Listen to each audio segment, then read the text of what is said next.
Welcome to the Plug Ugly podcast. Today we're going to do something a little bit different. We're having a different kind of episode where we're doing, instead of an interview today, we're going to do some training.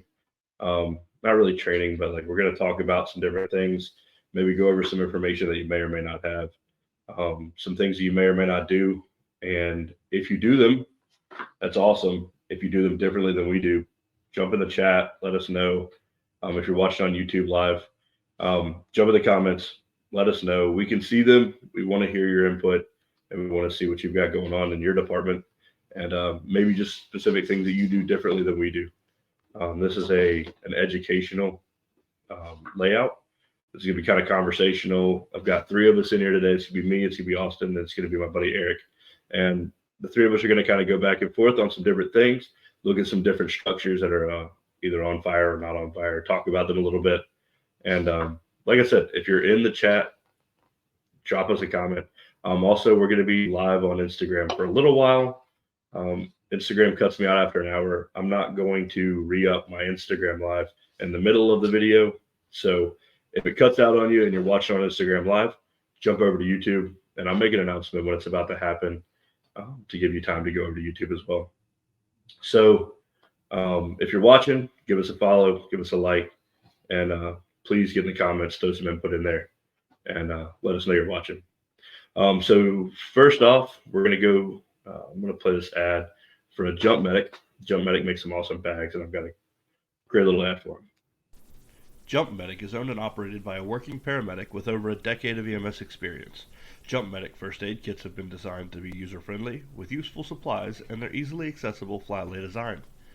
Their most popular kit is the Jump Medic Pro Gen 2, but they have anything you need from their smaller hardshell kit to their Jump Medic Elite. If you want something specific, then check out their Build-A-Bag page, where you can custom build a first aid kit and have it packed and shipped to your door. Jump Medic is the only company that lets you customize your first aid kit, and keep in mind shipping is always free throughout the U.S.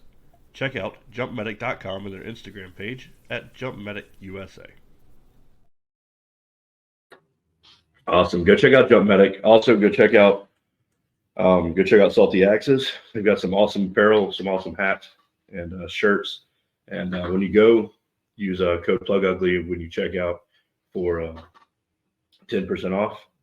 And also go check out Jump Medic EMT or Jump Bag EMT. Sorry, Jump Bag EMT. They've got some awesome resources for any NREMT issues. And if you're just going through the class, if you need a refresher, they've got some great materials. Also, go check out our last episode where we interviewed Dan Bryant. He's the owner of Jump Bag EMT, and he's got a lot of wisdom in that brain. So come check it out. Go check out that video. Go check out the pages and show our sponsors some support. We really appreciate our sponsors, and they're doing a great job. So I'm gonna bring Austin in and Eric in, and we'll get this thing rocking. What's up? Hey, buddy. Hey, guys. Hey. How are y'all? Doing good. Good. Just for the viewers, there's a little bit of a lag between Eric's video and ours, so don't mind it. Just watch it. He's got some great information. Just keep going, and we'll deal with it as we go. So Eric, first off, you are a senior firefighter, right? Is that what they call it? Yep. Senior firefighter with Salem, Virginia. He's been in fire for quite a while. I'm gonna let him introduce himself, but he's a awesome dude. We've been really good friends for a really long time, and just one of those stand-up guys, stand-up firefighters. And I'm gonna let you introduce yourself a little bit. Tell us where you're from, what you've been doing, and how you got to where you are. Yeah. So let's see. Started firefighting in about 10 years ago with Moneta Volunteer Fire Department out in Moneta, Virginia, right off Smith Mountain Lake. So I cover a large portion of Smith Mountain Lake and our first two out there. Decided to go career. Moved up to Northern Virginia. Worked for Prince William County for about 2 years. Went through the recruit school. It's about 32 weeks of recruit school up there. Came back home, Bedford County. Worked in Bedford County for did that for about 3 years. All the way from Big Island down to Stewartsville, for people familiar with the Bedford County area. So I kind of got little mixture of all of it. Ran a little bit into Brookville Timber Lakes area when I was out at Forest, and got to see a little bit of everything out there. And about 5 years ago, moved out to Salem. So I work out in Salem. I still volunteer in Manita. So I worked my way up all the way in Manita to captain. I was captain for a little bit out there in Manita. And then now currently just an associate member. Two little girls and a family and everything else in life. Don't have as much time as I'd like to commit to going out there volunteering, but I still try to get about one night a week, go out there and run calls, train, hang out with the guys, have a good dinner, stuff like that. Yeah.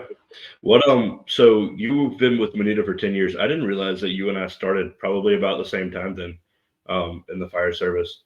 So I've been in for little under 10 years. Yeah. So I guess you just seem a whole lot saltier than I do. So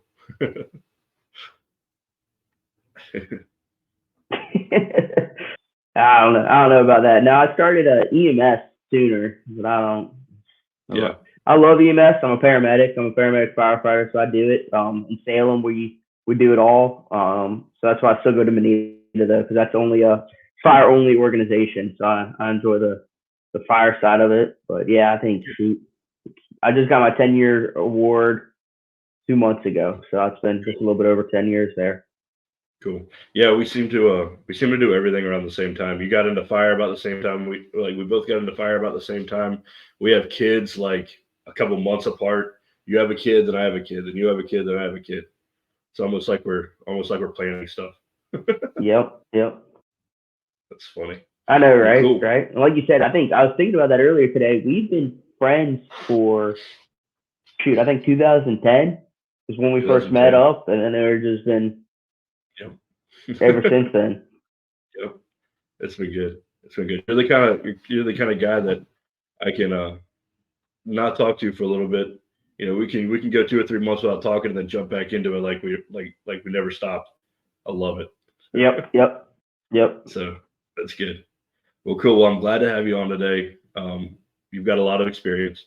You've worked with a lot of different types of structures. We're gonna have a little bit of a conversation today about size ups, and it's been pretty good. I'm glad you did a lot of prep work, so I like that. That's awesome. I try. Awesome. Well, let's just jump straight into it. Let's talk about. Let's do it. Just throw up. Let's just jump straight into it. The first one up today is a taxpayer. Where we are, so me and Austin are at Brookville Timber Lake Volunteer Fire Department, and then I associate in Bedford. And in Bedford, we have a handful of taxpayers downtown. Here in our first two in Brookville Timber Lake, we have quite a bit of taxpayers in some of the new up and coming areas. They're starting to become pretty popular in our area, but we haven't run a whole lot of them. We've done a little walking through. We've looked at a couple of them, but it's one of those things we haven't had a lot of opportunity to fight taxpayers yet. I know you've been in a couple. I know you've got some in Salem. Why don't you talk about your experience with taxpayers a little bit? Yeah, so they're everywhere. Manita has them. It's people that are kind of local downtown Manita. That's all that they are, is taxpayers with actual livable space above them, kind of like apartments above them. In Salem, we have the wide gamut. We have really, really old ones, and then we have some newer ones that are just got done building. As far as experience fighting fire in them, I don't have a ton. We kind of do a lot of planning in the hopes that we never have to. Yeah. We've done a little bit of pre-planning, different stuff like that. The biggest thing I can tell you about taxpayers that I've learned in my short time doing this is they're all different. As far as like access to those apartments up top, what you're going to find when you get up top there. A lot of businesses on the bottom level use at least 1 or 2 of those apartments kind of as a storage area. You might be going up into a livable space in one, or you might be VES in a window into a storage unit, and you're met with all those obstacles in your way.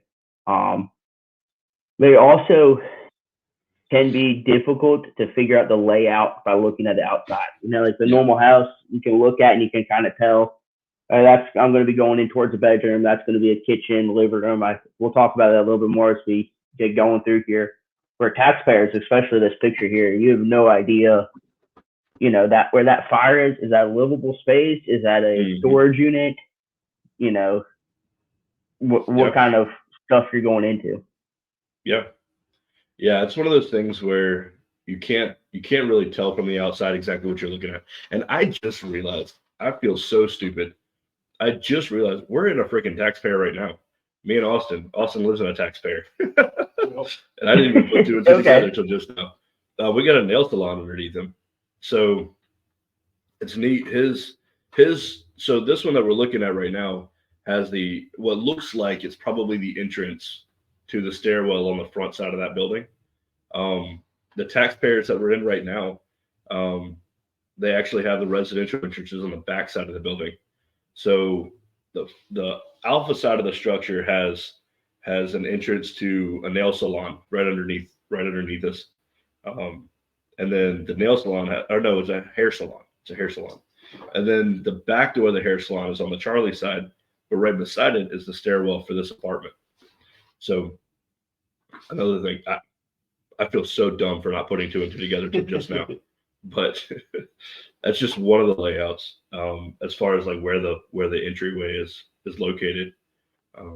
If you were to roll up on the alpha side of the structure and there was fire blowing through the second story and you go through that first floor, you're not going to get up here. There's no way to get up here from there.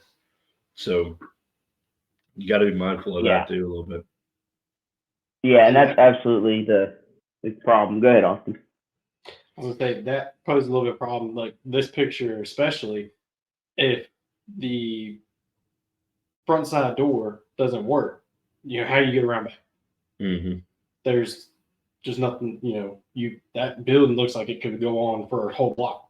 You're going to walk half a mile around and then half a mile back, or you're going to hopefully go through a front door, run all the way through the backside, hope you can go out a back door and find another door in to where the stairs are. So.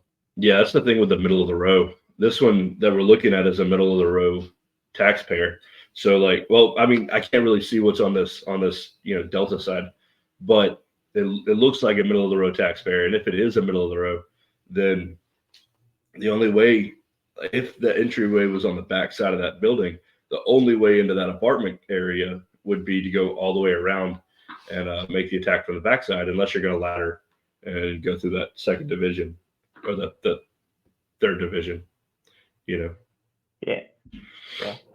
Another thing I'll add, that kind of goes into driver operators, man. You got to be, when you're driving these trucks, you got to know what's going on. Your officer has a whole lot of stuff he's thinking about. He's thinking about catching a plug, or like you're saying, middle of the road, this or that. But being a good driver operator, knowing that, hey, you can clearly see there's fire in the top floors as you're coming around.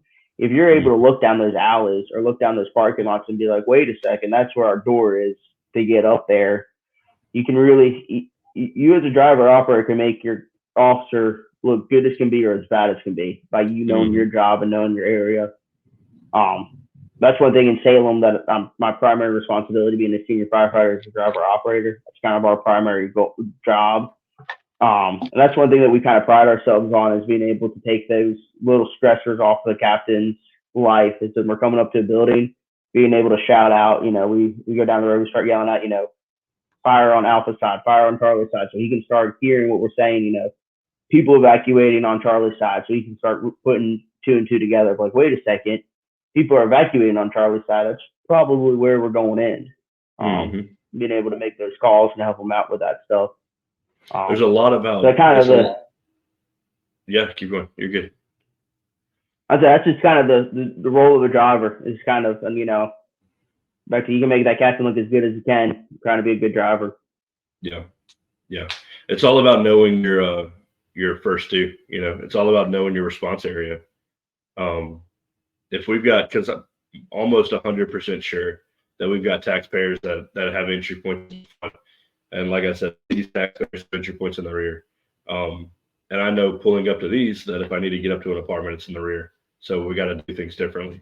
So it's about knowing your first due, even knowing your second due, for that matter, if you run a lot of second due mutual aids. So yeah, it's a lot about prep work, a lot about planning, a lot about looking ahead at what you're maybe gonna do next week. Yeah. Yeah. I know in downtown Manita, we were talking about it because we're new to the ladder company world. We just got our tower ladder and we're trying to really train hard on that and get an idea of, where we're placing an apparatus placement for it. And the taxpayers in downtown Manita, like I said, they're more of apartment style. So these front rooms here are all apartments. And on the Charlie side, it's a common hallway, just like a hotel. So we're talking about if you could ladder just one of those windows on that Charlie side, you can actually access that whole hallway and get to the whole third story or second story apartments by that common hallway. Gotcha. So you've got like a horizontal hallway. Yeah. The hallway runs from Bravo to Delta, and then all the apartments go in facing Alpha side. They're all in. So like in this picture here, that one window or like the two windows would be an apartment, and then the next two windows would be an apartment. They're not stacked on top of each other. It's just one boxed apartment. Gotcha. Most of them are like single room, studio apartments. They're pretty small. Yeah. Okay, gotcha. Cool. So, in your experience, let's talk about it a little bit. In your experience, what's the importance on size ups?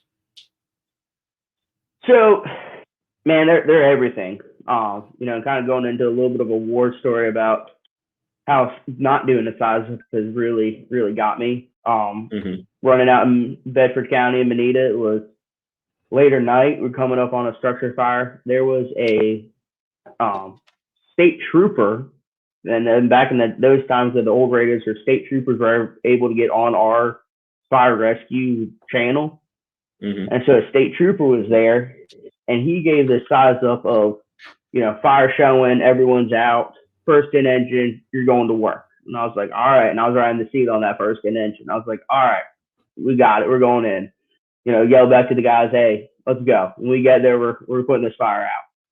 So as we're pulling up, you see the smoke coming out of the building. The state trooper is standing there at the front door, pointing into the front door. We get out. We deploy the hose line, smooth as silk.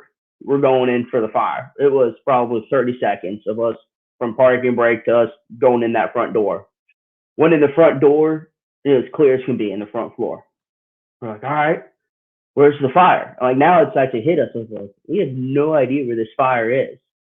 So like you start walking around the front floor and you're like, all right, I don't see any fire. Now we're trying to find the staircase to the second floor. We're like, all right, the fire has to be up there now. It's not down here. So now we're walking around the first floor trying to find the staircase. Finally, I popped my head out a window, and the only staircase was on the Charlie side to that second floor. So we had to go around. There's an old farmhouse. We had to go around to the Charlie side, get our line out, redeploy it, go up to the second floor and put the fire out. It's like, man, if I would spend that extra, 30 seconds doing that 360, that size up, we would have gone right in, still smooth as silk, and put that fire out right away instead of walking around the first floor like, where is there a staircase in here? I know there has to be a staircase. Yeah, for sure. And then finally one of us popping our head out being like, hey, there it is. It's on the Charlie side. We have to go outside. We had to go completely right around. Yeah, for sure. Yeah, no, that makes sense. It's a thing that we emphasize here very strongly. It's something we emphasize here very strongly, our size ups.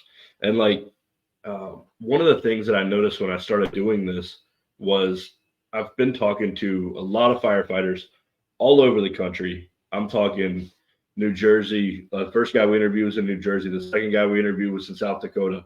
I mean, it's a spread. I've talked to guys in California, New Mexico, Arizona, Texas. Like I've talked to people all over the country. I've got one guy from Iowa that hopefully going to get on soon. That'll be cool. But like all over the country, and some of these more rural departments, they don't practice size ups. And one of the things that I feel was kind of strange is the first in engine is going to work and they're not doing a size up.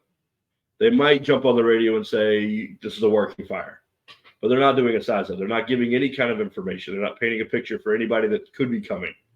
And one of the things that I thought was strange about that is their next in engine is 30 minutes away.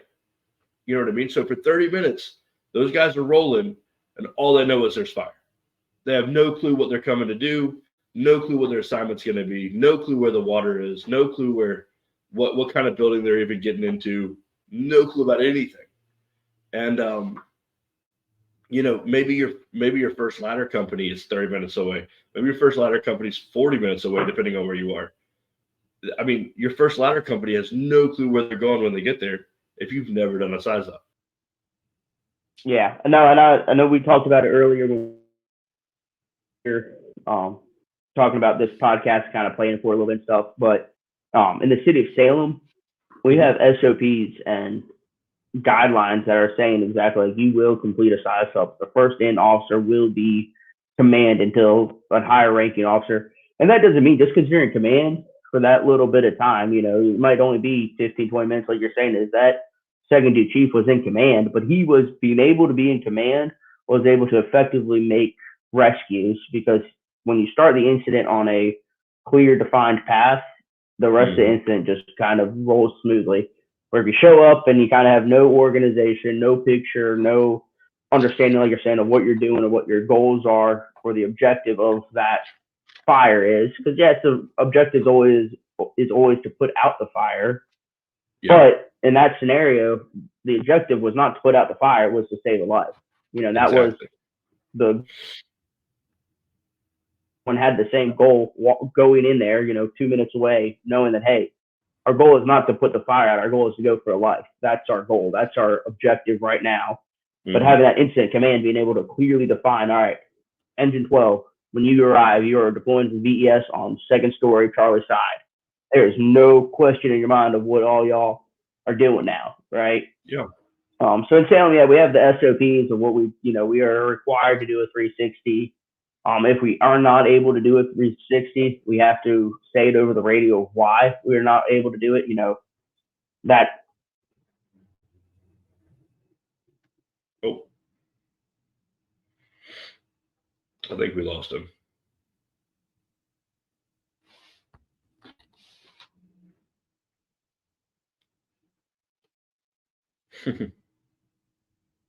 I knew this would happen eventually. It was only a matter of time before we lost somebody here in that episode. I thought it was going to be me last one. I kept cutting it out. Yeah. Let me shoot him a text real fast. I guess while we're waiting, I even know we responded. What's up, Mark? Oh yeah. Oh, Mark Peterbow's in the chat.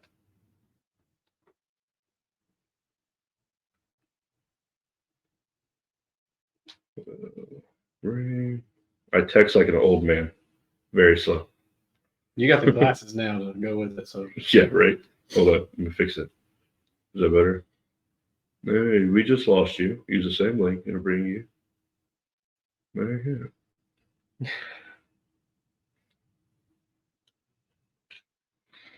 Let's see. But let's just stay on track. Let's keep talking about this a little bit. Talk about size ups. While we're waiting for him to come back in, there he is. Hold on. We got him back. Try that. How's that? maybe. There it is. There we go. I think we got you back. Can y'all hear me? Yep, I can hear perfect. y'all. Okay. Perfect. Yeah, keep going. Sorry about that. All right. Sorry, my good old internet's not cooperating with us today. Oh, you're good, man. You're good. It's always got to be a first. No, honestly, sorry, my internet kind of dropped out there. But Yeah. Oh. Well, we might be moving on anyway. Do what? It looks like we're moving on to the next. I think he's got another option. Let's see.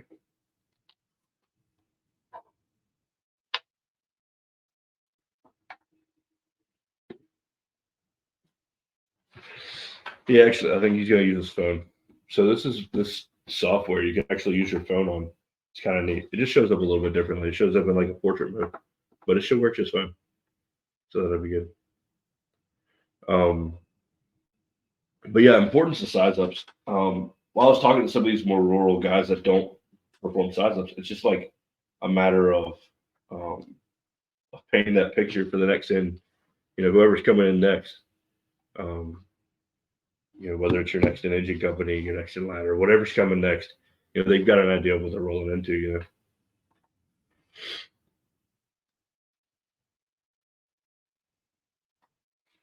Let's see.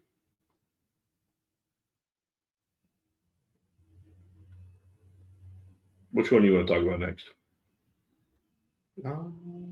We wanted to save the split for last, right? Yeah, for sure. I want to save that split level for last. They've got Do a lot of splits. The one that we've seen before. Try that. Hey, bud, there you are. Are you there? Hey, am I back now? Yeah, you're back now. Yep. Can you hear me? Yep, perfect. It'll look a little bit That's different on your hold on. phone, but it should work just fine. Okay. Yeah. Cool. Let's see. Can you all Awesome. still hear me? Yeah, we can still hear you just fine. All right, cool. Everything's fine. Can you still hear us?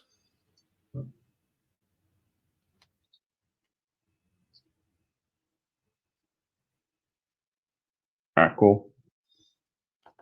Yeah, and hopefully the lag kind of goes away. We'll see. Sweet. Awesome. Well, keep going. What were we talking about? Where were we? I forget.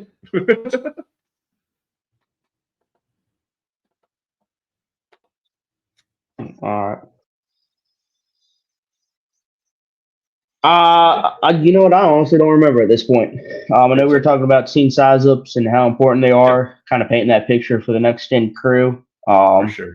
and the next in battalion chief or chief that's arriving on scene. Moving on. Yep. Let's move on to the next one. Let me. Well, yours was screwing up. Mine was screwing up, so it was perfect timing for everybody to screw up at once. So we just talked about the taxpayer. I just lost it again. I know. We'll just keep going. When he comes back, we'll jump him back in. So we just talked about the taxpayer a little bit. Let's go jump into this one real quick, the big one. Yeah. Let's jump into that one. So this is actually one that we did as an exercise in our Fire 2 program together, where we talked about. Let's see. Are you ready? All right, I think so. We'll give it a try. We'll give it a try as long as we can. We'll keep moving forward, though. Sweet. All right. Well, we're jumping into this one. Cool. So this is one that me and Austin did in our Fire 2, and we kind of did it as an exercise. We were talking about size ups, and we were talking about, live fire layouts and all that stuff, and we were talking about VES a little bit, and it's a really good example of what some would call livable space or survivable space. The way I look at it personally is all space is survivable. It's not up to me to decide whether you're going to live or die in a situation.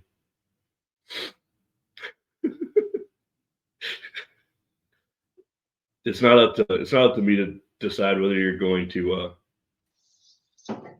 to live or die in a situation. My job is to get to you and get you out of the building. So it's a really good example of saying, that whole Bravo side of that structure looks like there's not heavy damage. There's not heavy fire blowing out of windows. It's probably full of smoke. It's probably, but we don't know unless we're in there. So one of the things that we mentioned in our Fire 2 class is, so right here we've got what looks like a 2-story house. Maybe there's a second story up there. Maybe there's a basement. We don't really know. We know there's at least a story there. We know there's a story with heavy fire. So Alpha's going to be your front side. Bravo's going to be your left side, and then Charlie, and then Delta in the back to Alpha. Yep. Obviously, if you have an oddly shaped house, you can just add exposures. You add sides. But primarily, you've got your Alpha, Bravo, Charlie, and Delta sides. And then as far as floors go, we call them divisions. So we've got Division 1 is your main floor. Division 2 would be your second story. Division 3 and 4 and so on. And then your basement is just we call it your basement division. We don't call it division -1. Yeah, that's the same. We call it, basement, or if it's like a parking garage, or it might be go underground a little bit. Or like Sure. Lusco Hospital is in our first two in Salem, and that has like 2 or 3 floors technically underground. Gotcha. We'll go like basement 1, basement 2, basement 3. Gotcha. Kind of In defining it that descending way. order. Yep. In Yep. So descending like order, it would be you get to basement 1 yeah. first, then basement 2, then basement 3. Yep. Yep. As you go down, and I think there's only 2 basements, and that second basement is technically like a mechanical room. So Gotcha. it's kind of So what happens how we if you do it. roll up on this? What happens if you roll up on this house? I want to know your terminology behind it. What happens when you roll up on this house and you go to do your 360, which is when you'll take a lap around the house and you'll look to see what other signs you've got, what other kind of conditions you've got going on. And let's say you get to the back side and there's a walkout basement. What are you saying on that radio? Yeah, so in Salem, we're very specific on our basement types. So if we do our 360, we're looking for a couple things. We're looking for life hazards. Is there someone hanging out a window? Is there something that is, propane tank that's on fire that's going to be a life hazard? So we're looking for life hazards. We're looking at number of stories on the rear because it changes when you walk around the Charlie side of the building, how many stories you could potentially have. And then their basement types. We classify them in I think it's 5 technical basement types. So you have walkout, which is kind of like you're saying, is you walk out to a patio, nice little deck, stuff like that. You have your lookout basement, which is like just a window. You have no real access. You have your walk up basement. So like there's that Charlie side stairwell that's kind of down in the stairwell, and you normally have a door, and then right there at the door steps that go up into the yard. And then we guys have like cellar type, what we call cellar basement, where it's like you can tell there's a basement down there, but there's not great access from the outside. There might be a cellar door or something. Sure. We also deal around here. We've got a couple of trailer parks where we deal with crawl spaces, which normally we don't worry about crawl spaces. We don't label them. We don't give them a division. We might say that there's something in a crawl space, but we don't give them a division. We got a lot of trailer parks. We got a lot of single story ranches that maybe don't have a basement. They just have a crawl space underneath, which could be a thing. I mean, you could get smoke trap down there. You could get pipes freeze and bust all the time when we talk about the winter time. Generally gas lines. Anything that could be under there could pose a threat. I mean, we still have to be able to talk about crawl spaces over the radio. And one of the things is we don't generally label them as a division of their own. We just talk about it as a crawl space. But yeah, that's pretty much exactly what we do too. Is we just talk about I went to a trailer fire the other day, and there was fire in that crawl space, in that void crawl space area, and we just kind of set a crew around to, I think it was Bravo side, to open up the underpinning and get in the crawl space. And we didn't make them like their own division. It was just kind of like Alpha side fire tech. Yeah, go do it. We're firm believers in both Manita and Salem and most places of common terminology. There's no need to make stuff complicated. There's no need to be like, we're going to make this crawl space division 1. No, just go fight the fire. go get into it. Yeah. Go find it and fight it. That's all you need to do. Yeah. No, that's we're pretty much the same on that. So that's cool. All right, so let's talk about this house a little bit. What do you see when you look at this house? Either of you. one of the things I noticed first is this this what we're calling the Bravo side actually has it looks to be a garage, like a built-in attached garage. If you look, there's some frame pieces left of the garage door. Well, just that big of a hole kind of gives it away too. I mean, Yeah.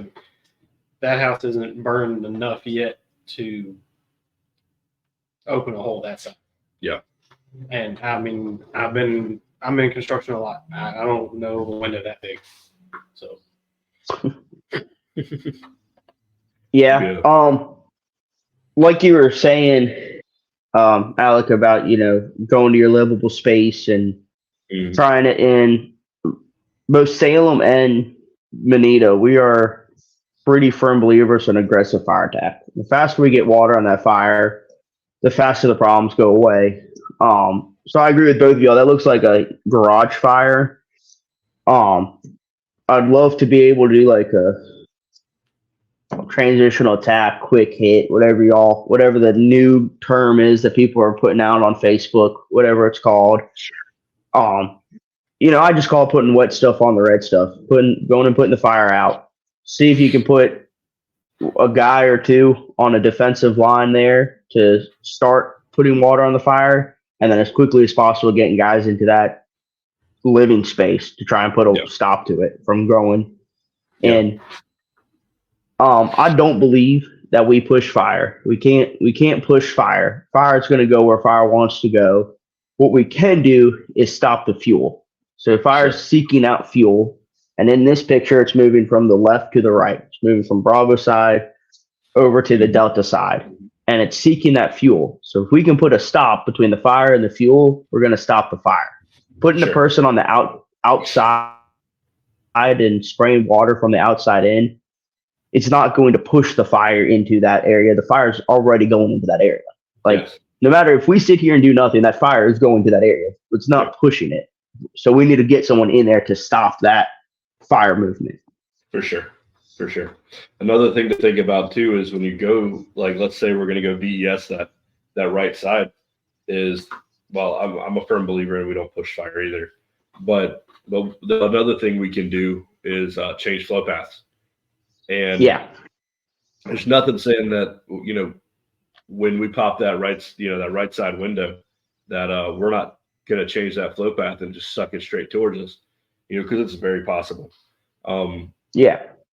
But that's just something to note too, is that it's kind of a wide house. So I'm assuming there's going to be a big living space in the middle, and then your bedrooms are probably on the right side opposite the garage.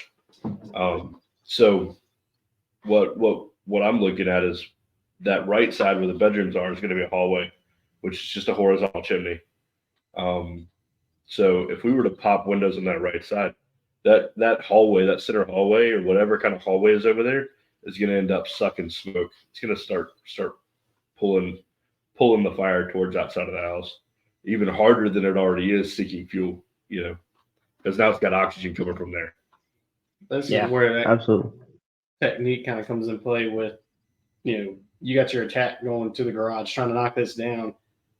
It's where you got to, think about training with, when you go into a door, make sure you can shut that back behind you. Because if you go in to search, that whole other side of the house is completely searchable.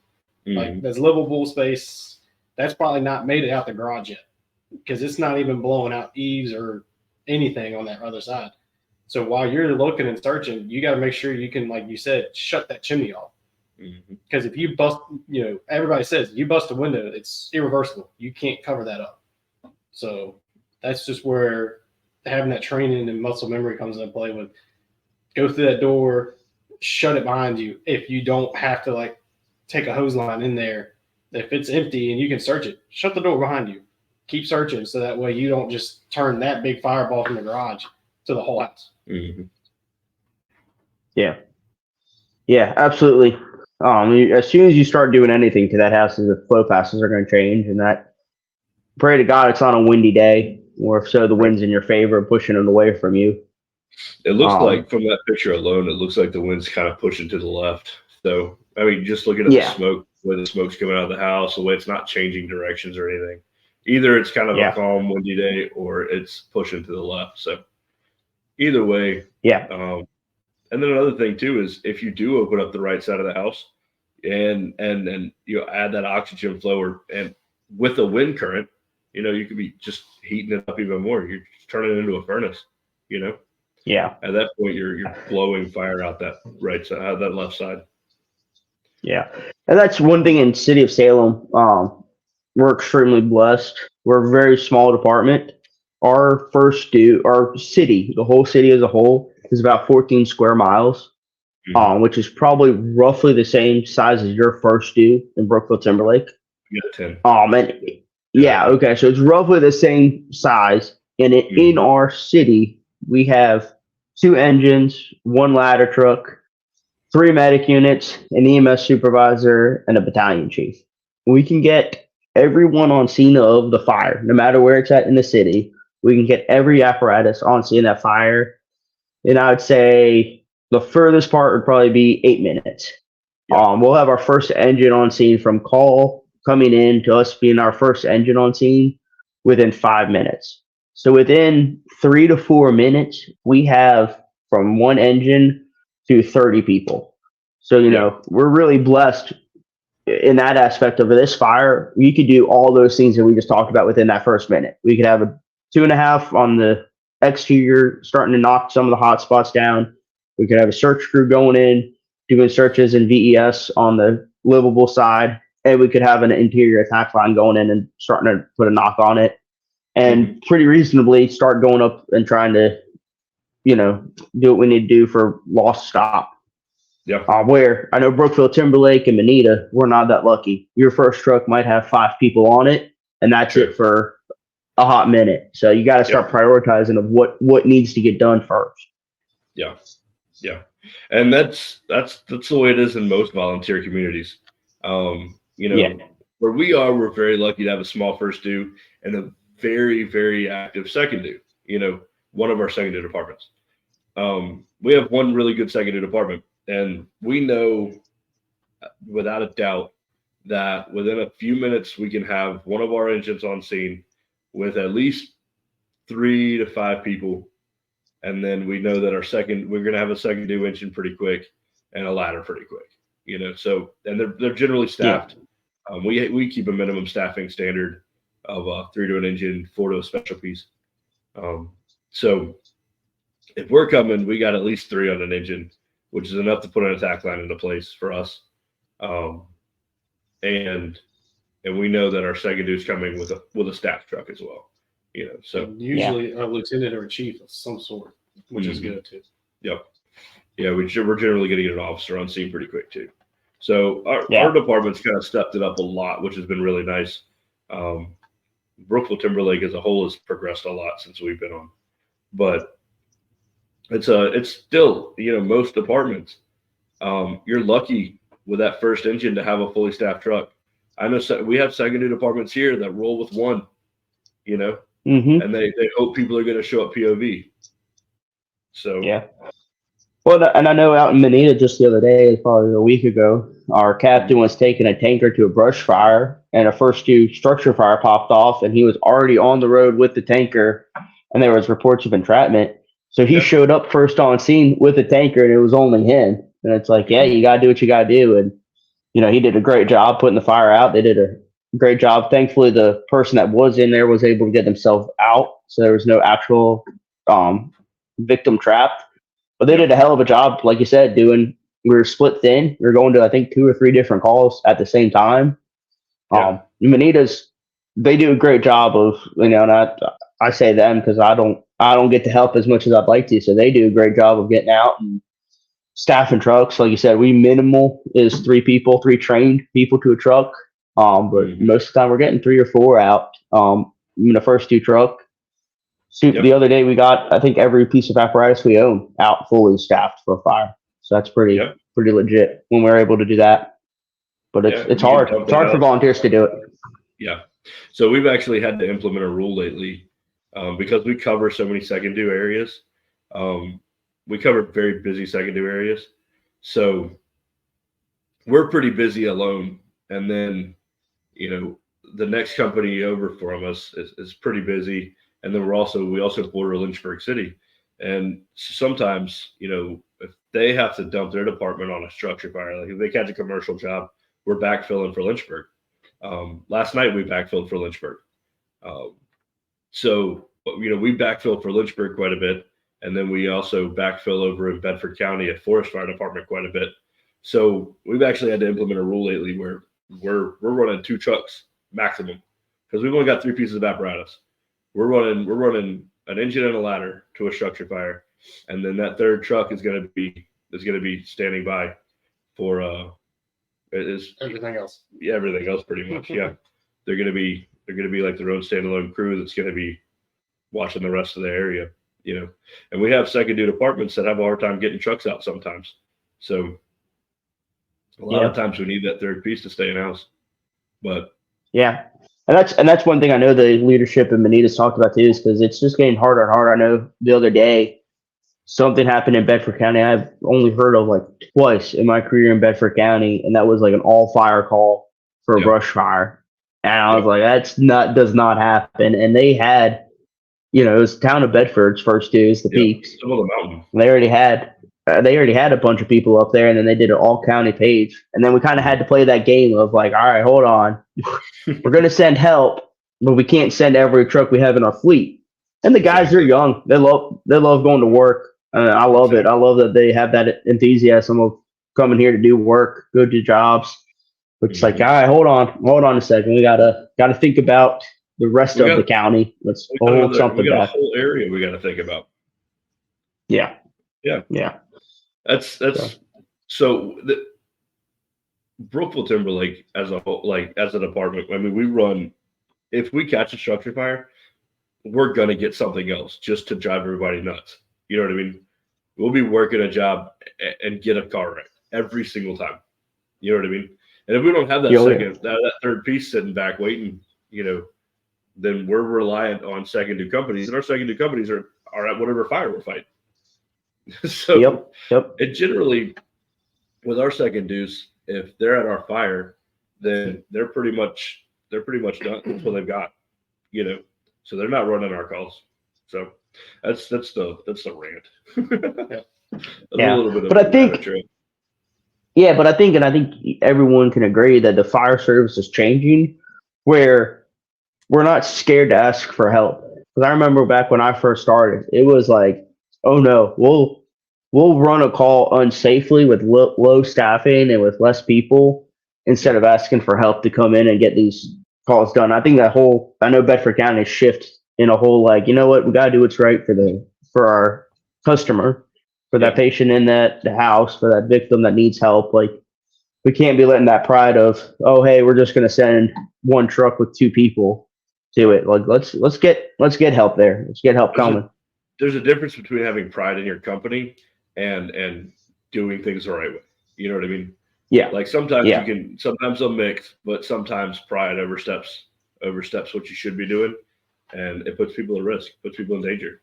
And to tie some of this size up back into itself, we can have maybe tie this rant into the size of conversation.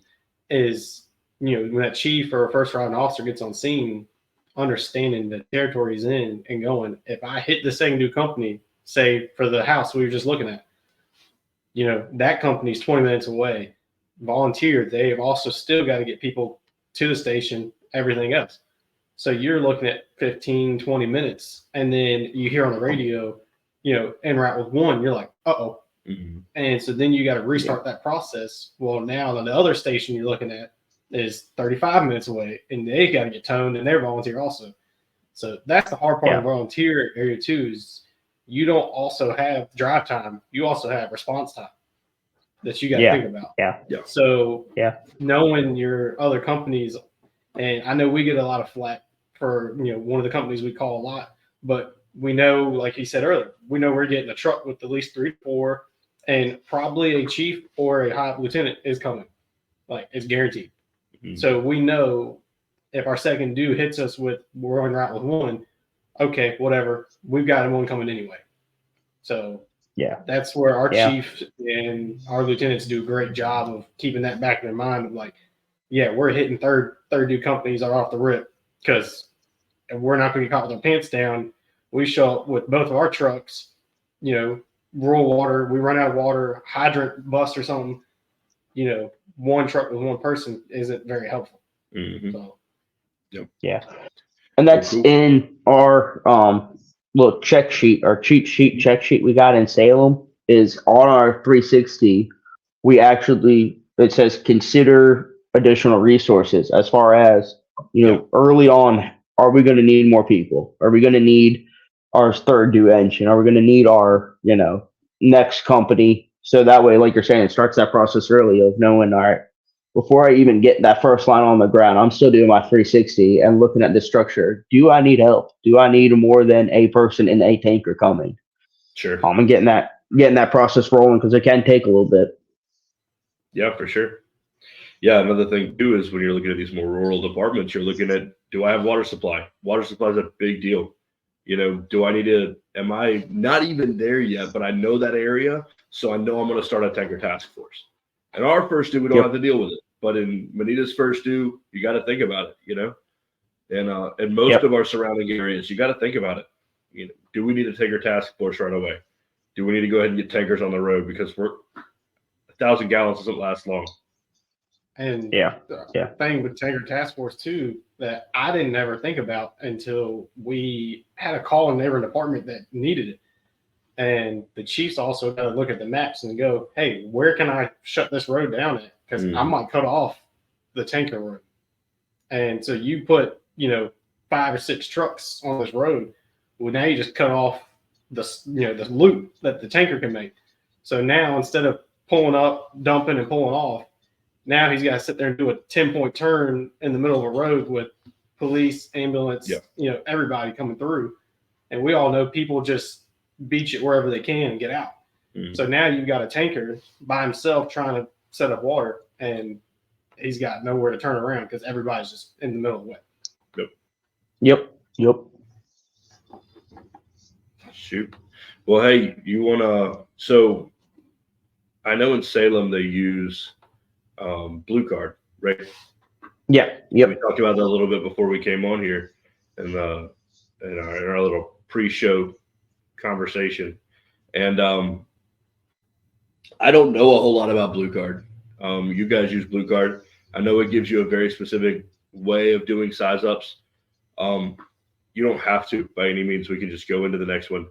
But do you want to maybe show us what that Blue Card does on this next one? Can you see the next one? Yeah.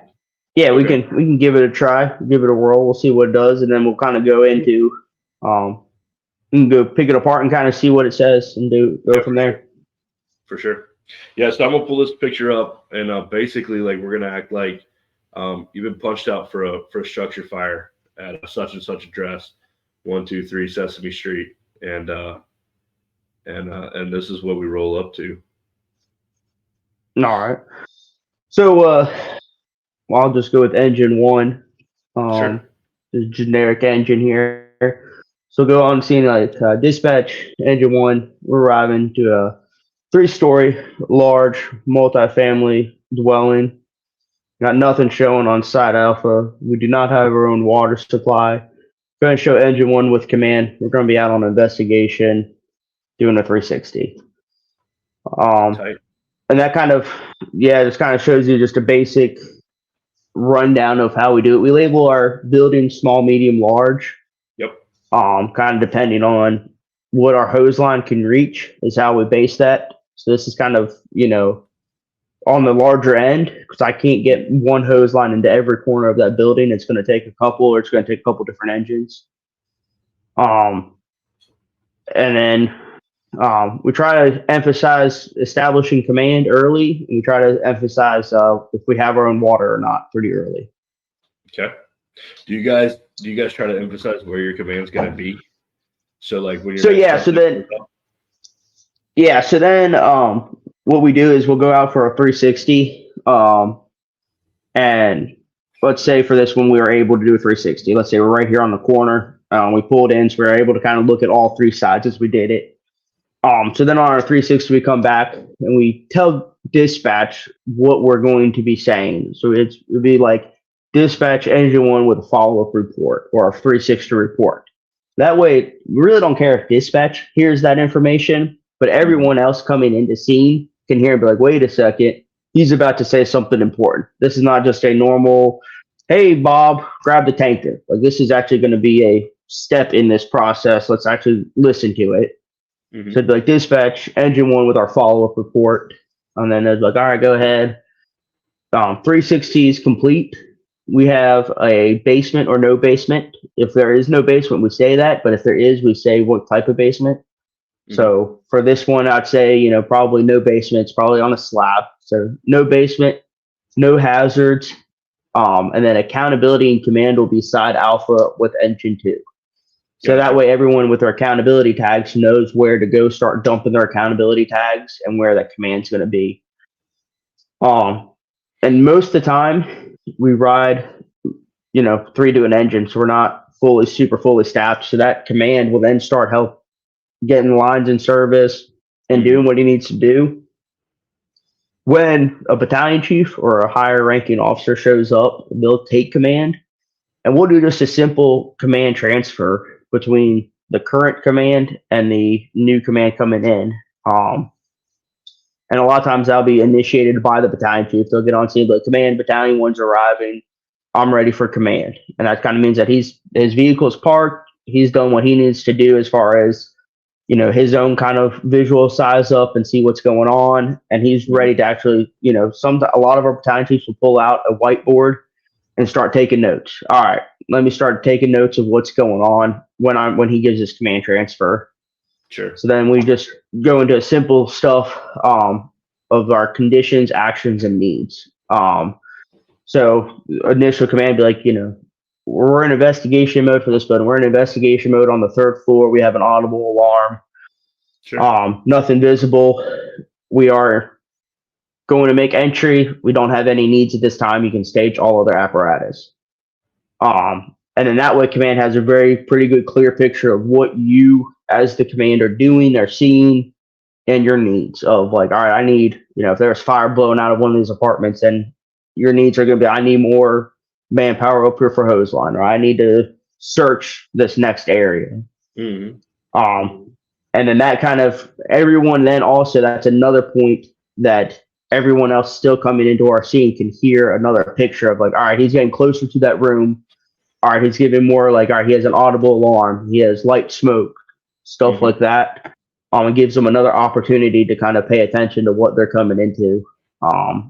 And gives the command a very good opportunity to sit down and truly, like I said, a lot of times our battalion chiefs will write down of stuff you did, where you're at, what floor, other units coming in.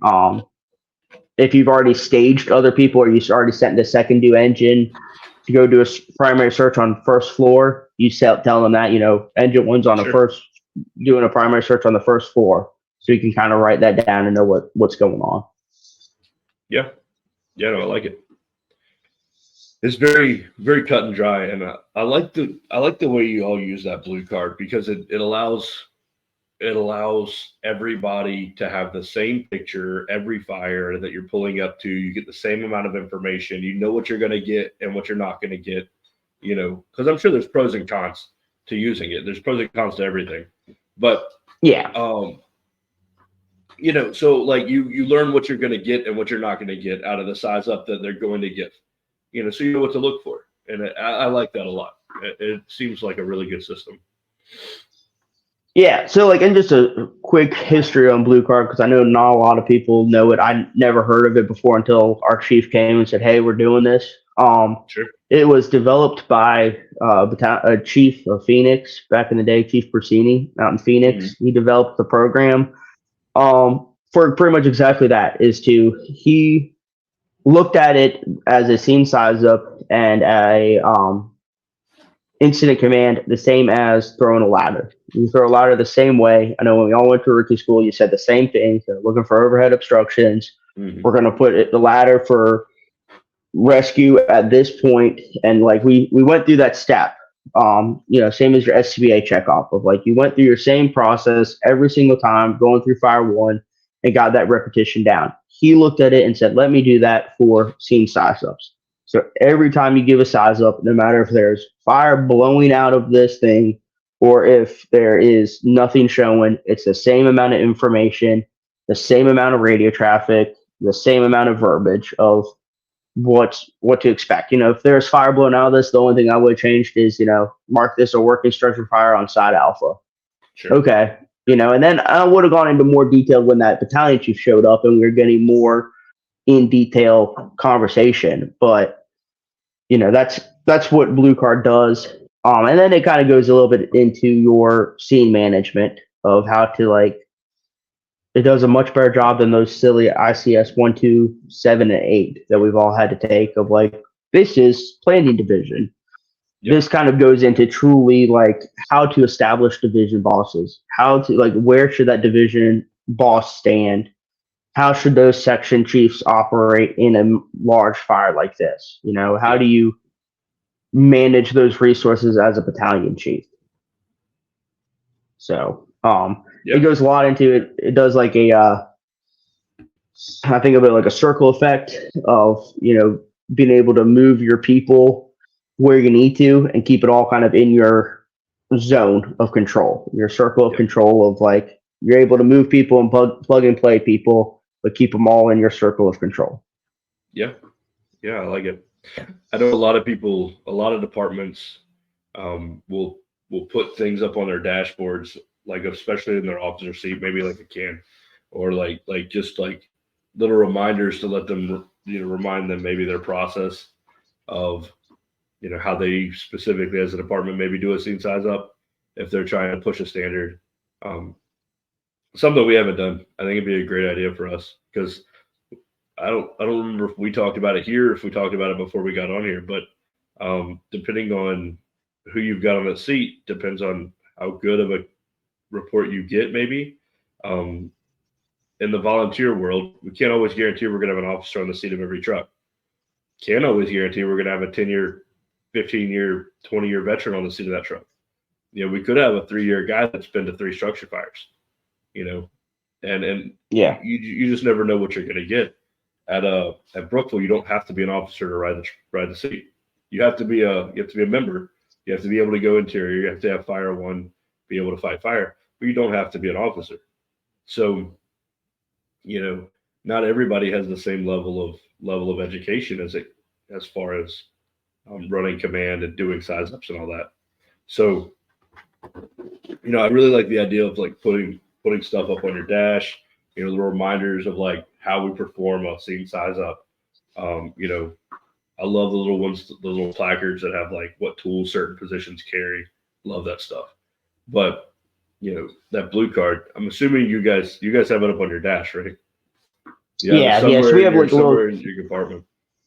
Yeah, we have a little cheat sheet. It sits up on our sits kind of right on our visor. In the front seat. We also do a lot of the biggest thing I love about Blue Card is it kind of gives you that standard, and it cuts down on a lot of silly radio traffic. So we don't do, and I say silly radio traffic, but we don't do milestone reports. So I know in Fire 1 and Fire 2, you go, we're entering side alpha par 3. Mm-hmm. All right, we're entering the fire room par 3. We're putting water on the fire. Command be advised, we're putting water on the fire. In Salem, when you get assigned fire attack on Division 2, command is assuming that you are going inside with a hose line and you're putting the fire out. He does not need you to talk on the radio unless something goes wrong or when the job's done. So when you are exiting the building and the fire is out, that's when you then get on the radio and say, command, that job's been done. What else do you need me to do? Yeah. And that gets rid of a lot of we noticed a lot of our radio traffics really cut down of those, stuff of us being engine 1's on scene, staging, waiting for assignment. We don't say that. Mm-hmm. It's, when you get on scene, command sees you and when he's ready for you, he'll tell you what to do. And where command post in the accountability location is. So you just go ahead and get your guys and move to that area. And the command sees you standing there and goes, all right, engine 2, go do this. All right, we'll go do that. And then that's it. when he tells you go do it, you say, all right, we copy, we'll go do it. And then that's end of the radio traffic. We all know those departments we have a lot of them in Campbell County too. And we listen to them in Bedford County. We hear them in Amherst County. We listen to them all over the place. And I mean, we all know that department that just talks a fire out. You know, it's like the amount that they talk is what puts that fire out once everything's on the ground. You know what I mean?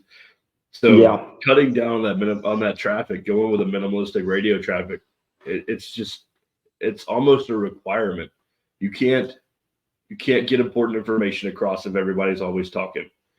You know, it's just you got to cut down on it. You got to cut down on it, and the way that y'all work, it cuts down on it, and I think it's a good thing. Yeah, it does. One good thing about like Archie is he's very active, involved on the scene, and he's usually like if a lot of stuff's happening, he's by the chief round, and handling what he's got to handle. But once he kind of gets that going, you'll see him merge his way closer to the house or the structure we're at. And so you don't have to walk out and hit the radio. He's 10 feet from you. He's, hey, what's happening? And you can just physically talk to him and use that way. It leaves, like you said, the radio open for, the roof team or, somebody around back, Or God forbid somebody has to call a mayday and everybody's sitting on there talking about, well, I'm in the attic now. I'm looking around the attic. I don't see anything. Maybe there's a haze over here, you know what I mean? While somebody's dying in the basement, Yeah. He's usually right there by the scene. So you can, within 15 seconds, you can walk to him and be like, hey, search is complete. They're doing the rest of the fire tech. What do you want? Go grab a fan or go pull ceiling. You don't have to go on the radio just to be like, hey, I'm done. Yeah, exactly. And that's if you look at NIOSH reports, which if you ever need a good way to fall asleep, go read a couple NIOSH reports. They're like 100 some pages long, and they will bore you.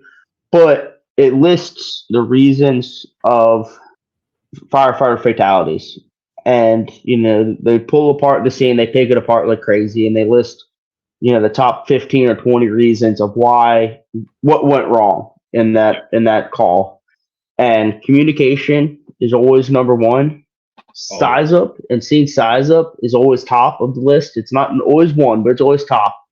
And incident command is always like top of the list. Like not having a good incident command or good accountability is always top of the list. So that's kind of why we try to do it the way that we do it, is trying to cut down on like all those problems, trying to get rid of those communication problems and incident command problems.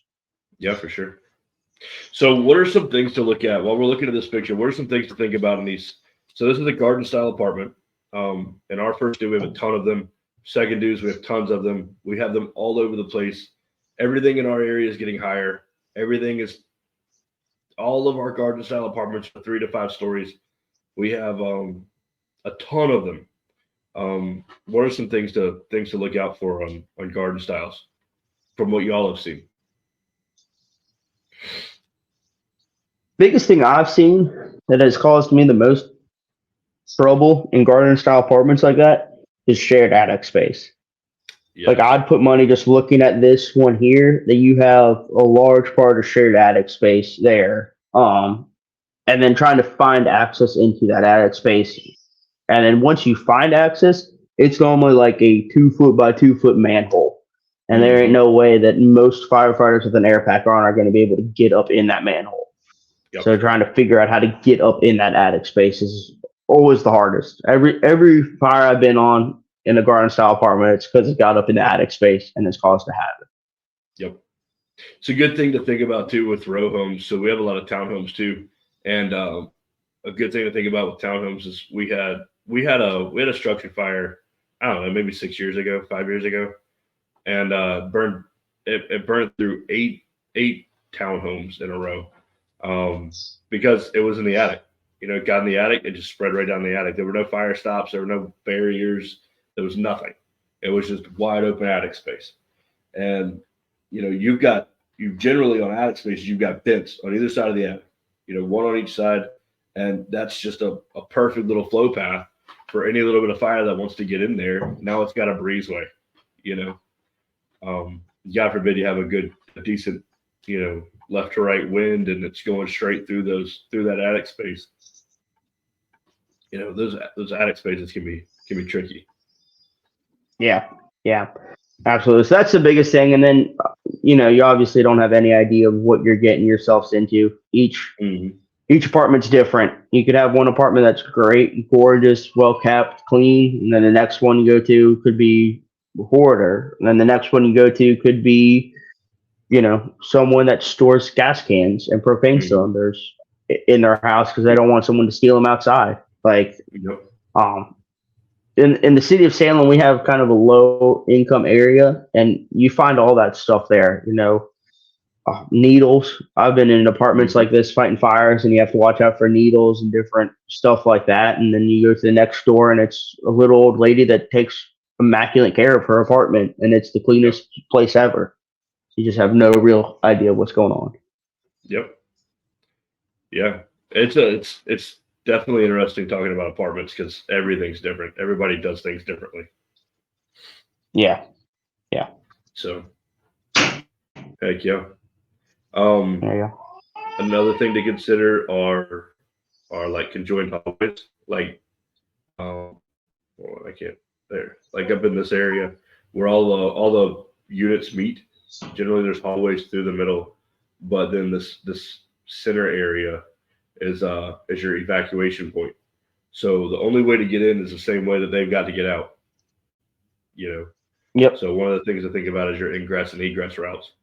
So. Yep. And try not to pile your hose up on that stairwell. Think about it. You start getting 3 or 4 lines on the same stairwell. People trying to get out, other crews trying to get in. Try and find a different stairwell. We have a rule where we only put 2 lines up the same staircase. Gotcha. If we need more lines up there, we find a ladder, we find something else. We don't go more than 2 lines up a staircase. Gotcha. We were talking last week with a guy, Dan Bryant. He's been fighting fire in naval yards for a little while, and and they use basically it's like a floating standpipe. They'll throw their line up over the side of a ship and then connect to it.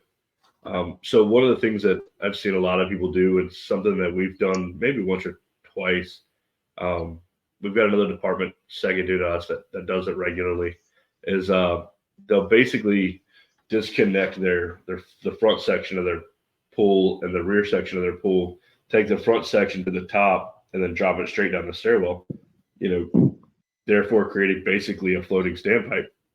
And it cuts down having to wind around stairs.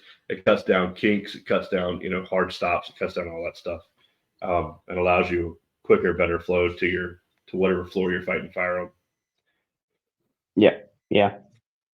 Another thing is Absolutely. all of these units have a balcony. Yeah. Which is going to be a lot of people's first place to go. So that's going to be a good spot for rescue, or if you're just trying to throw ladders just in case, throwing them to those balconies is going to be a good spot because that's going to be a lot of people's safe haven. That's where they're going to try and go to, is those balconies. Yep. That's where your victims are going to be. Awesome. Anything else y'all want to throw in on here? Oh, parapet walls.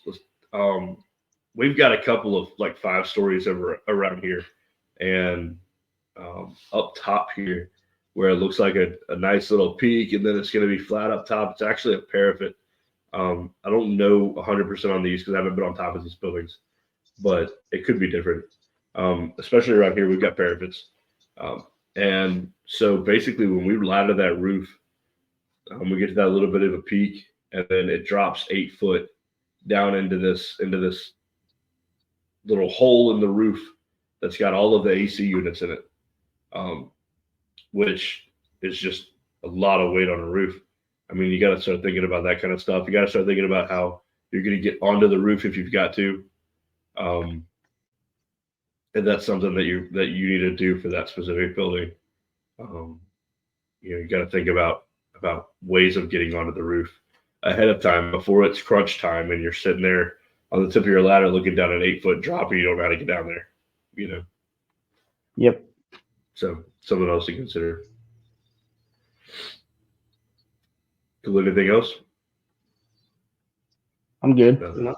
Awesome. Let's jump into this last one and talk about split levels real fast. So, hold on. Where did it go?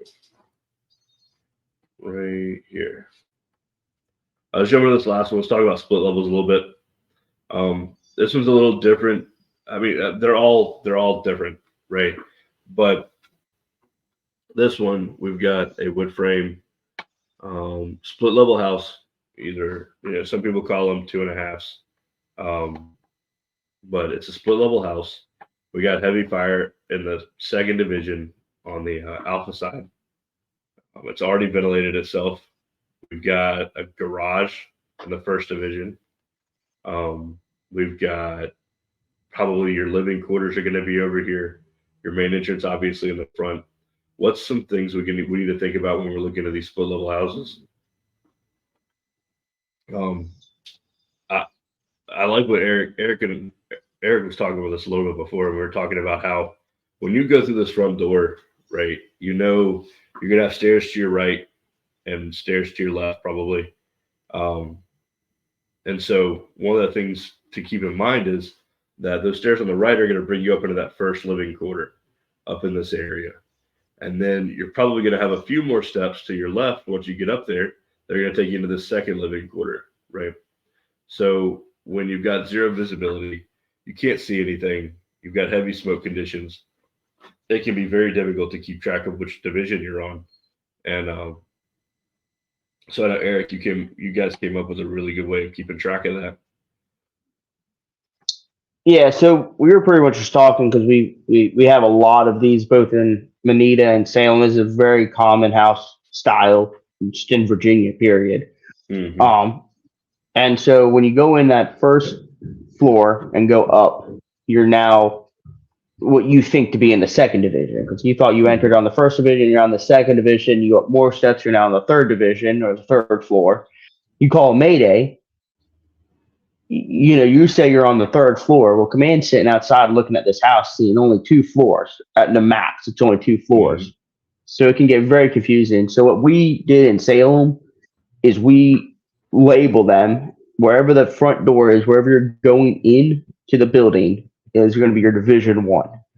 So even though it might be, let's say if the door is up, if the door is up there to our right by that second thing, by the bay windows there, that would then be our first division, and then we go up to our second, and then if we go down steps, we're going into a basement. This is kind of how we. So even though that garage is not technically a basement, we're going to call it a basement. If it was below that front door, we're going to call it a basement, and that's kind of what we base everything off of. Is that front door, that initial attack line's going in on division 1.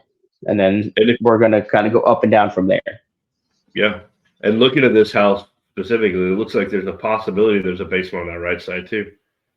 Yeah, I would think so.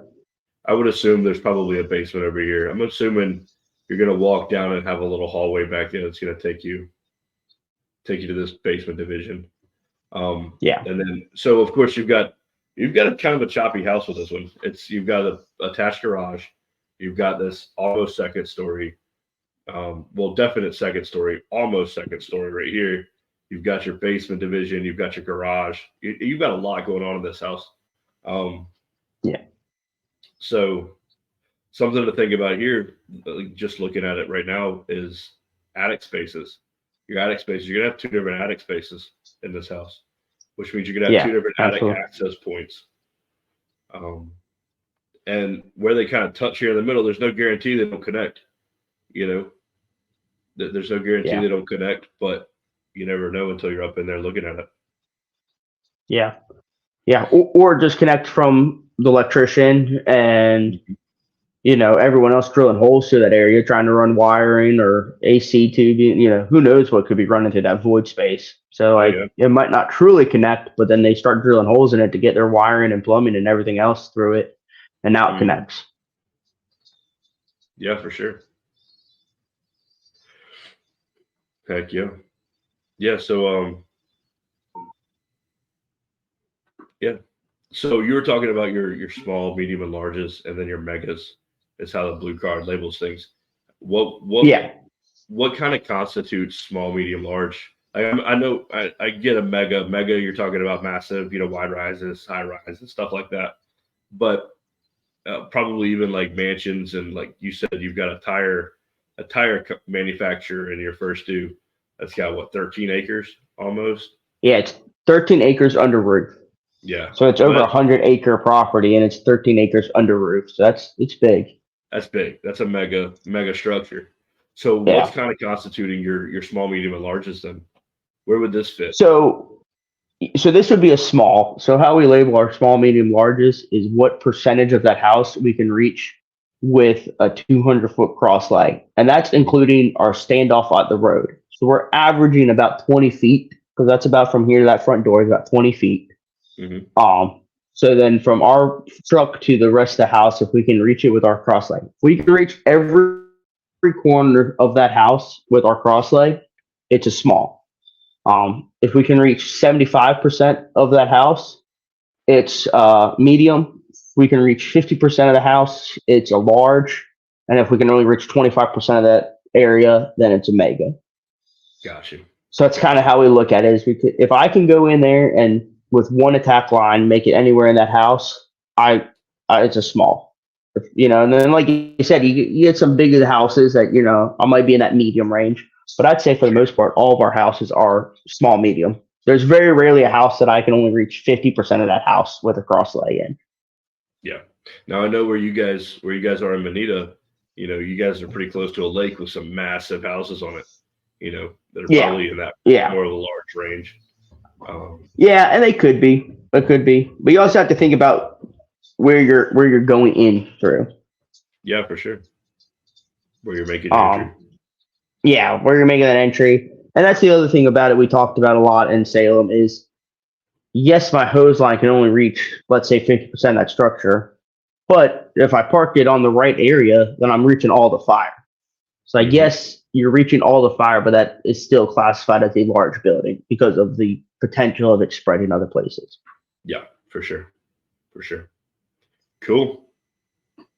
Well, Yeah. anything else y'all want to throw in here on this one? Oh, only thing I see is just being mindful. You can see where the fire is blowing out. If you go into that front door, that fire is above your head. Because if you look, that actually offsets of the house a little bit. Yeah. So you're going up the steps. You got to think about too of potential of the collapse. If it goes to that floor, now it potentially cuts your hose line and your egress. And we're talking about volunteer departments. They might not have showed up yet to go around the other side, throwing a ladder to a window or to the other window or anything.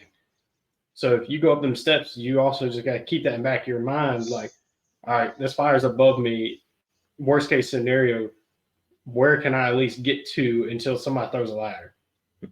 Because you don't want to get up there, turn around, be fighting fire, excited, and then the floor falls, and all of a sudden your hose just drops, and you're like, uh-oh. It comes down to that secondary means of egress. You got to have that secondary means of egress every time. Because especially in this situation, there's no telling whether that's going to collapse, cut off your egress route, cut off your water supply. Where your water's coming through that front door. Let's say you make the push to the front door, and it collapses behind you, and now you don't have water and you don't have an egress point. Where are you going? What are you going to do? Which, I mean, it takes it back to that size up a little bit when you get there. When you're looking at it from the outside before you get inside, because we talk about the size up, and most of the time today we've been talking about the size up from the officer's perspective of giving a size up so that other incoming units know what's going on. But another aspect of a size up is everybody on that truck should be doing their own size up. From the time that the dispatch goes out and says, "Hey, you've got a report of a structure fire on Sesame Street." And if your first due, thinking about Sesame Street, oh my God, Sesame Street is all split level houses, or it's all, one-story ranches with a walkout basement and an attached garage. We know Sesame Street, we've been there before. We've at least driven down it and know what kind of houses are there. From the time those dispatch notes come out, or the time the dispatch comes out, you should already be working on that stuff in your head, going, I know my split levels. I know split level houses. I know that road's full of split level houses. And then when you get there, you do your own little assessment, while you're walking up to that front door, because you're waiting until you get to the front door to mask up so that you can get a good view of it and see what's going on. And then, you can look and see where smoke's pushing. You can see if there's smoke creeping out of some eaves. You can see if there's smoke puffing out from under that garage door. You can see, you can see everything that's going on. Get a good idea of what you're going to do if something were to happen. And then, and then that Charlie side report or that 360, whatever you do, will give you that kind of backside of the house look, So when your officer does that Charlie, that 360 or the Charlie side report, whatever you guys call it, he's going, okay, we've got an egress on the rear side. It's got a deck, maybe it's got a deck, maybe it's got no deck, maybe the door leads straight to some steps, but you got to kind of got to wait for that 360 to actually get a good idea of what's back there for your secondary.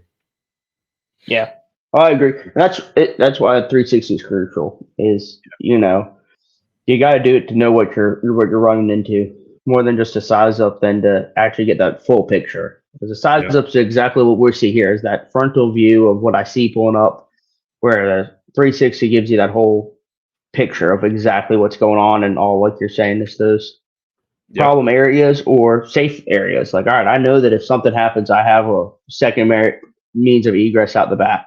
Mm-hmm. Or looking at this, I know on that right side, if I get into a pinch on that right side, I can't get back out the front. I know that bay window is not that far from the ground. I could probably make it. I've got a means of egress there. I could jump out that window, or roof on the garage right there. Yeah, roof of the garage to the ground, whatever it is. Announcing maybe we've talked about keeping radio traffic down, but your second like your second and engine, whatever your second and engine, maybe they've got some ground ladders and they're throwing ground ladders. I know the volunteer world, everything's a little bit different. Maybe you've got a ladder truck coming in pretty quick and they've got a ladder set to whatever window, but announcing those as secondary means of egress on arrival are important. We've got a ground ladder set to the Bravo side. So if you guys are there getting a pinch, it's at this window or the Bravo Alpha window. Just stuff like that. Yep. I agree. So yeah. Well, cool. I like it. That was fun. A lot of information. A lot of ideas. Cool. So anything else y'all want to throw in there? Anything else y'all want to look at, talk about? Gucci? No. Cool. All I would say is just keep practicing. Doing a size up. Don't be afraid to do it. Driving around your neighborhood, driving home from work, look at these houses, practice size ups. Practice. The more you do it in your head, the better you will in real life. Exactly. And, that's one of those things that like I make a habit of when I'm just driving, whether I'm going to work or whatever I'm doing. Sometimes I'll look at a house and just be like, what kind of size up would I give on this house? And I'll work about it. I'll talk about it out loud. I talk when I drive. I talk about it out loud. I don't care if the wife's in the car. A lot of times I'll point stuff out just to like keep myself and keep my own head straight. That's a split level house, and that's why this is a split level house. This is a a split foyer house versus a split level house. That's a row home. You know what I mean? And I know she gets annoyed at it, but I do it anyway. But cool. Well, awesome. Well, I think we're gonna wrap it up there. Eric, I really appreciate you coming on. It was fun. I know we had some difficulties in the middle, but no, I really appreciate you coming. Really appreciate you talking with us. Absolutely, it's fun. It was fun. For sure. All right. Well, don't leave yet. I'm gonna finish this up, and then I'll jump in and say bye to you real quick. All righty. All right, sounds good. All right, man. See ya. Have a good one. All right. So that was fun. I like that. That was pretty interactive. I want to do. I've got a couple of different things that I want to do. Like I don't want to just do interviews all the time. I enjoy the interviews. I enjoy learning about other people and how other departments work. But one of the things I want to get into some is some training aspects, some ideas that maybe other departments don't do, newer firefighters haven't thought of. Maybe we'll jump into some topical discussions here and there. I've got some really good guys that I want to talk to about maybe some PTSD, how to handle stuff like that, how to handle being a probationary firefighter. We talk to some probies, get some new guys on here, see how things went for them, and see just some different things. And this was kind of the start of that. I want to do more like this and get some involvement going on. So yeah, I think it went pretty well. I'm glad he came. Throwing in trainings every now and then doesn't hurt. Never. We'll talk about a couple of things I want to touch on, or like water supply. I want to talk about water supply. But see, I don't know a lot about water supply. So my problem is finding people that have a lot of experience in certain aspects, and that I may or may not have experience in, to have them come in and talk about stuff. So yeah, I'm excited about this. I'm excited about where it's going. And for everybody watching, appreciate you watching. If you're listening on Spotify, really appreciate you listening on Spotify. It's been amazing so far. We've gotten some pretty good response. So until next time, have a good one, and go shoot us a follow and a like. Go check out the sponsors, and we appreciate it. Have a good one.